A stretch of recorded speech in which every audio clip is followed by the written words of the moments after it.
السلام عليكم soo dhawaada asxaabta ku xiran channelkeena Fata Baro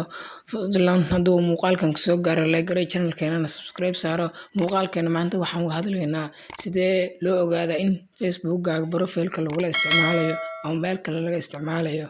fadlan daawo muuqaalkan isagoo dhameystiran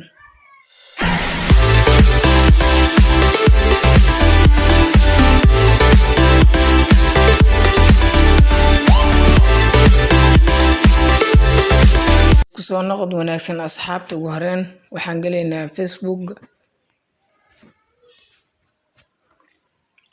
waxaan ka sii dooranaynaa saddexda dhibcood halkaas ma muuqato waxaan ka sii dooranaynaa meeshan ay ku qoran tahay setting meesha ay ku qoran tahay waxaan dibadda ka sii dooranaynaa setting meesha ay ku qoran tahay oo kale kadib waxaan ka sii dooranaynaa meeshan ay ku qoran tahay password and security ku qoran tahay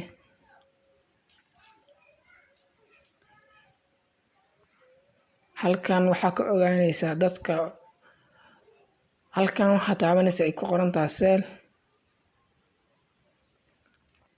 halkan waxaad ka ogaanaysaa Samsung telefoonada ugu dambeeyay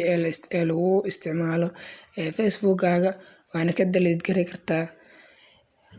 meeshan markay 6 saac ka hor SNS adaada Soomaali Android adaada Soomaali Samsung kala SNS Soomaali iyo Windows PC waa computer adaada Soomaali oo lagu isticmaalay Chrome-ka laga galay Facebook app kana laga galay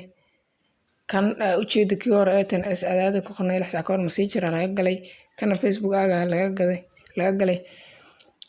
si dadkan oo meesha ku jira loo delete gareeyo oo isticmaalayaasha looga delete gareeyo halkaas taabanaysa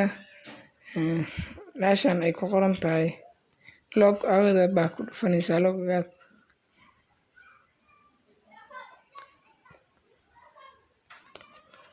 waxaad taabanaysaa haddana midkan kale delete gareehayna log out baa ku dhufanaysaa hadda intii uu ku yeeriyo hadda waxa soo hartay 1 2 3 4 5 6 7 kan u koray ay ku qoran tahay active midkaaga intaas kala delete gareey inta kale hadda saan loo delete gareey 6 baa soo hartay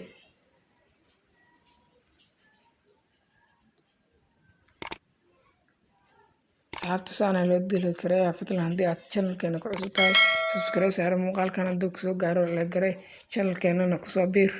mahadsanid